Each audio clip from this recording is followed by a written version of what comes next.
Mga creek po dito, may mga bahay pa dito banda. Yan oh, nakikita ninyo ang kalabasan ng ang exit ng R. Castillo Jerome. So maraming bahay ang matatamaan dito. Kaya ito yung katulad ito ng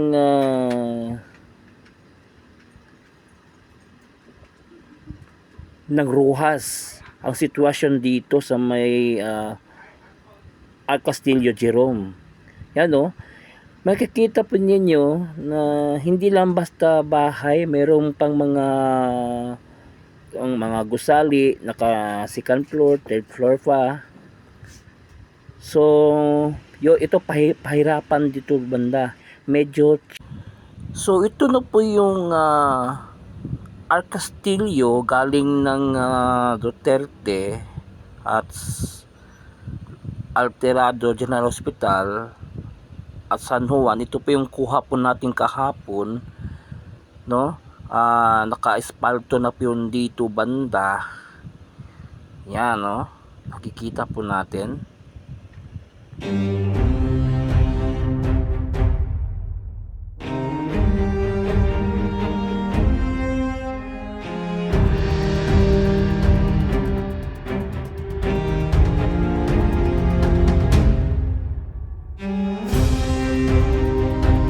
Bagamat wala pa siyang traffic line na nakikita po natin, pero naka-espalto na po siya dito banda. Yan, no? At ito yung tulay dito, ginawa ng UBI. At dito naman banda sa harap ng San Juan, ito meron ng traffic line. Itong coastal road dito, no? Yan, oh, nakikita po natin. Yan. So ito po yung nakuha po natin kahapon, no, na video. Yan, pinapakita ko pa lang sa inyo itong footage na ito para makita po ninyo ang kabuuan ng Davao Coastal Road. Lalo na dito banda sa may sa R. Castillo Jerome banda segment, no? Kasi ang dito banda sa may R. Castillo, yan o, tingnan po natin ha.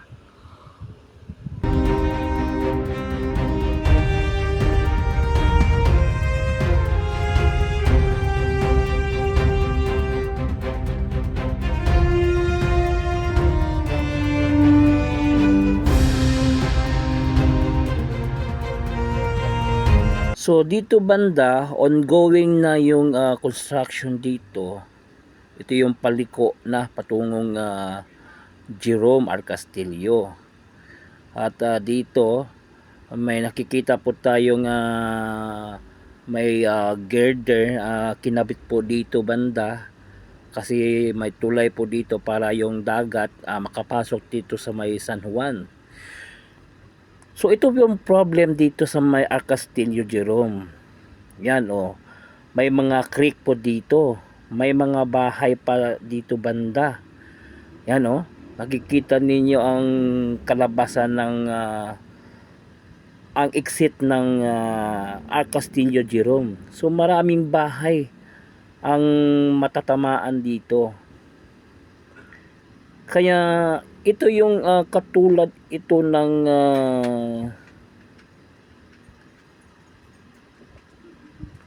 Rojas ang sitwasyon dito sa may R. Castillo Jerome. Yan o, makikita po ninyo na hindi lang basta bahay, mayroong pang mga gusali, naka second floor, third floor pa. So ito pahirapan dito banda, medyo challenge sa mga construction na ma-assign dito. Tinding hamon po dito. Yan oh, andito banda oh. Yan oh. So ito po yung problem dito sa may R. Castillo Jerome. So pahirapan po dito sa paglabas kasi katulad po ito ng Rojas.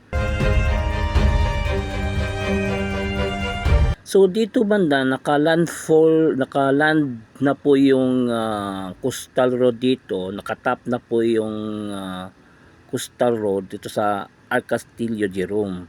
So ito na lang yung problem dito. Kasi ito yung katulad ito ng Rojas, no?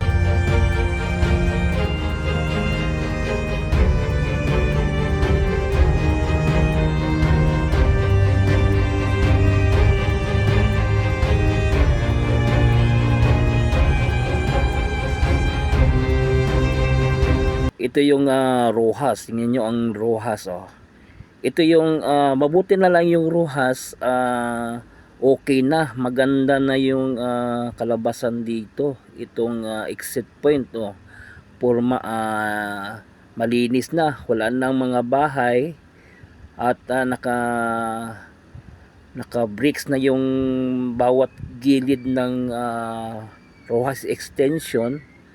Yan, oh. Yan, oh. Ganda ng tingnan, oh. So, pero matindi ang hamon din itong Rojas noon. Ito yung before sa Rojas, oh. Tingnan ang before sa Rojas. Ganito yung critical condition dito. Pahirapan din dati ito. Kasi may mga bahay pang nakatayo na hindi pa natatanggal, oh. Katulad dito, oh. Yan, oh. So din pahirapan dito. Yan. So nakikita po natin. So yung trabaho po dito sa Rojas Extension, usad pagong po yung trabaho nila. Ang tagal nakaarangkada po dito. Ang tagal-tagal po. So ito po yung problem po dito sa Rojas. So ganun din ang problema doon sa may Arcastillo Jerome. Yung exit point po niya. Yung sa bandang dagat walang problema. Yung exit point lang po kasi may mga bahay pa po ang matatamaan. Pag lumabas yung Davao Coastal Road dyan sa bandang dagat, no?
So, pinakita ko lang sa inyo yung diferensya ng Arcastillo at ang Rojas.